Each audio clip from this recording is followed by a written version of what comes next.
नमस्कार, मैं हूं दीपक और आप देख रहे हैं डीएसके टॉक्स। आज का ये वीडियो हम शुरू करें उसके पहले हमारी गुजारिश है कि रेडियो मिर्ची वाले जो हैं वो हार्दिक पांड्या और उसकी परिस्थिति के ऊपर एक गाना चला दें।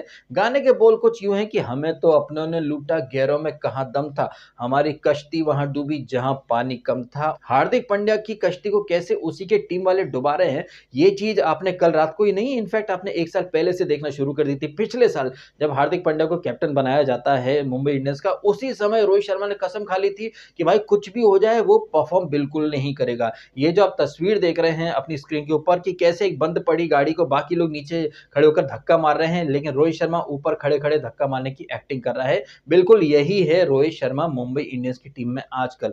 सिर्फ आएगा, शुरू में 4-5 गेंदें खेली, ये 4-5 गेंदें खेलने के लिए बंदा 16 करोड़, यानी कि आप समझ सकते हैं कि मुंबई इंडियंस का जो पैसा है वो कैसे वो बर्बाद कर रहा है। अब जब से हार्दिक पांड्या मुंबई इंडियंस का कैप्टन बना है तब से ये रोहित शर्मा जो है ये विभीषण वाला रोल प्ले कर रहा है, घर का भेदी बन चुका है। टीम को जिताने के लिए तो कुछ करता है नहीं, टीम को हराने का पूरा बंदोबस्त कर लेता। अब आप एक विडंबना वाली परिस्थिति देखिए मित्रों की, जब से हार्दिक पांड्या कैप्टन बना है मुंबई इंडियंस का डाउनफॉल आ चुका है। वहीं आपके सामने आरसीबी है जिसमें रजत पाटीदार जब से कप्तान बना है, इस टीम का तो रंग रूप दिशा दशा सब कुछ बदल चुका है। वहां पर भी एक सीनियर प्लेयर है विराट कोहली, बट वो मेक श्योर कर रहा है कि भाई उसकी टीम का जो कप्तान है उसे हर तरीके से वो सपोर्ट करे, सो दैट टीम अच्छे से परफॉर्म करे, टीम का जो माहौल है वो खराब ना हो। वहीं आप एक तरफ देखते हैं मुंबई इंडियंस और साथ ही साथ लपेटे में ले लेते हैं चेन्नई सुपर किंग को भी। इन दोनों ही टीमों में नया कैप्टन है और इन दोनों ही टीमों में एक बहुत पुराना एक सफेद हाथी बैठा हुआ है, बट उन दोनों सफेद हाथियों के होने का फायदा तो टीमों को नहीं मिल पा रहा है। मुंबई इंडियंस भी बॉटम पर पड़ी है,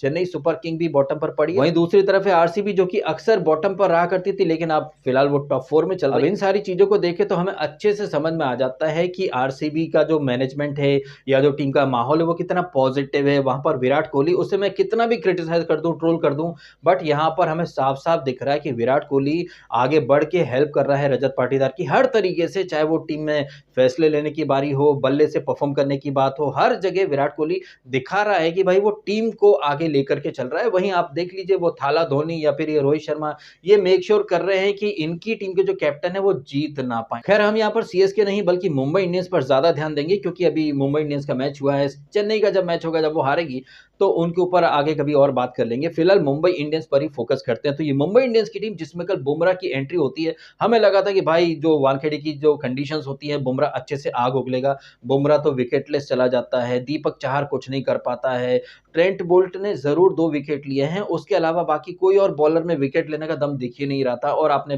पिछले मैच की तरह कल रात को फिर से देख लिया, जब विकेट लेना हो तब भी हार्दिक पांड्या आए, रन बनाना हो तब भी हार्दिक पांड्या आए। सारा काम अगर हार्दिक पांड्या को ही करना है तो बाकी के प्लेयर्स क्या भजिए तलने के लिए आए हैं? वैसे जहां पर मुंबई की तरफ से हार्दिक पांड्या ने दम दिखाया, वहीं बेंगलोर में भी बड़कू पांड्या भाई वो 4 विकेट लेकर के चला गया। तो जो मैंने गाना डेडिकेट करा है हार्दिक पांड्या के ऊपर कि अपनों ने लूटा, अपनों में हार्दिक पांड्या का बड़कू भाई ये बड़कू पांड्या भी आ जाता है, 4 विकेट लेकर के छुटकू पांड्या की टीम की धज्जियां उड़ा करके रख दी हैं। वैसे मुंबई इंडियंस की जो टीम है इनकी धज्जियां तो शुरू में ही उड़ चुकी थी, जिस तरह से वो रिकल्टन, वैसे रिकल्टन, विल जैक और ट्रेविसेट, इन इस तरह के जो प्लेयर्स होते हैं इनके ऊपर मैंने कल ही बोला कि हमारे देश की जो पिचेस हैं, जो कंडीशंस, वो इन प्लेयर्स को रास नहीं आती हैं, क्योंकि ये आते हैं भाई ऐसे पिचेस पर खेलकर जहां पर बाउंस अच्छा होता है, पेस अच्छा होता है, तो इनका हैंड आई कोऑर्डिनेशन अलग तरीके से रहता है। लेकिन हमारे यहाँ के जो पिचेस हैं उनमें बॉल रुकती है, बॉल ग्रिप होती है, और इन सारी बातों के ऊपर एक बात और होती है, वो है स्कोर बोर्ड का प्रेशर। मुंबई इंडियंस की टीम जो इकलौता मैच जीती है इसी ग्राउंड पर केकेआर के अगेंस्ट जीती थी। केकेआर ने कुछ 100-120 के आसपास का टारगेट दिया था। अब उस मैच में टारगेट छोटा था, बट उस मैच में भी ये रोहित शर्मा हक करके चला गया था और रिकल्टन ने 60 मारी थी। क्यों मारी थी? क्योंकि टारगेट 150 के अंदर ही था। लेकिन जब टारगेट 150 से ऊपर और 200 के आसपास हो तो एक अलग ही साइकोलॉजिकल प्रेशर बन जाता है, और उसी प्रेशर का शिकार हो गई है विल जैक, रिकल्टन, और रोहित शर्मा की बैटरी तो भाई 6 गेंद से ज्यादा चलती है नहीं। अब इनके बाद नंबर आता है सूर्या दादा का। सूर्या दादा का एक अलग ही पैटर्न चल रहा है, वो एक मैच में चलता है, एक में नहीं चलता है। ये पैटर्न हालांकि विराट कोहली का भी है, एक में चलता है, एक में नहीं चलता है। लेकिन पिछले मैच में विराट कोहली फ्लॉप था तो कल उसका चलना लाजमी था। पिछले मैच में रजत पाटीदार भी फ्लॉप था तो कल उसका भी चलना लाजमी है। दोनों 60 मार गए। अब चूंकि आरसीबी की तरफ से 2 60 पड़ी हैं और एक 40 समथिंग मार गया गया है वो जितेश शर्मा, तो इतनी ताबड़तोड़ बैटिंग का जवाब मुंबई की तरफ से कौन दे? टॉप ऑर्डर तो हक करके चला गया, सूर्या दादा फ्लॉप होकर के चले गए। अब यहाँ पर दारोमदार आ जाता है नमनधीर, तिलक वर्मा और हार्दिक पांड्या के ऊपर। अब पिछले मैच में नमनधीर को ऊपर भेज दिया था, तिलक वर्मा को नीचे भेजा था। कल रात को इन्होंने कुछ उल्टा खेल खेला, तिलक वर्मा को ऊपर भेज दिया और तिलक वर्मा का जो फोकस था वो टीम को जिताने के बजाय खुद को प्रूव करने पर ज्यादा था, ऐसा मुझे लग रहा है। जिस तरह से पिछले मैच में उसको रिटायर्ड आउट किया गया था, तो कल वो कहीं ना कहीं स्टेटमेंट देना चाहता था कि हाँ भाई मेरे में दम है, मैं चेस कर सकता हूँ, शॉट मार सकता हूँ,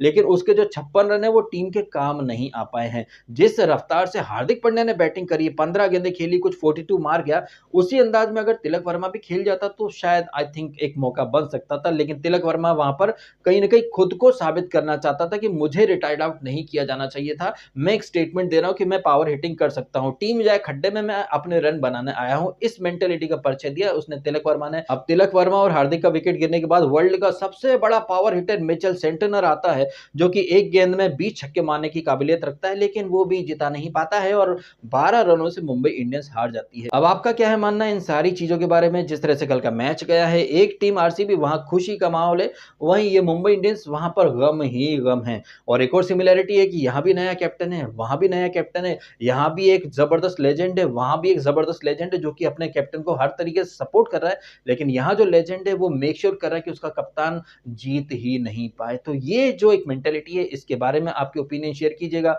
और आज जो दो किंग्स की टक्कर है, नॉर्थ का किंग और साउथ का किंग, जहां पर मुझे लग रहा है कि नॉर्थ का किंग भारी पड़ सकता है, यानी पीबीकेएस जो है वो जीत सकती है। और दोपहर का मैच है केकेआर और एलएसजी, जहां पर मुझे पता नहीं क्यों एलएसजी का पलड़ा भारी लग रहा है। निकोलस पूरन अगर चल गया तो वो अकेला ही केकेआर की बैंड बजा करके रख देगा। तो दोपहर के मैच के लिए हमारा प्रेडिक्शन है एलएसजी जीतेगी और शाम को भाई पंजाब के किंग दहाड़ेंगे। हालांकि कल का जो प्रेडिक्शन था हमारा कि मुंबई जीतेगी अपने होम ग्राउंड में, वो प्रेडिक्शन तो हमारा बुरी तरह से फ्लॉप हो गया। उसके लिए हम शर्मिंदा हैं, कहे कि मुंबई इंडियंस के कातिल अभी जिंदा हैं। ये क्या बोल दिया हमने। चलो वीडियो खत्म करते हैं। Thank you so much.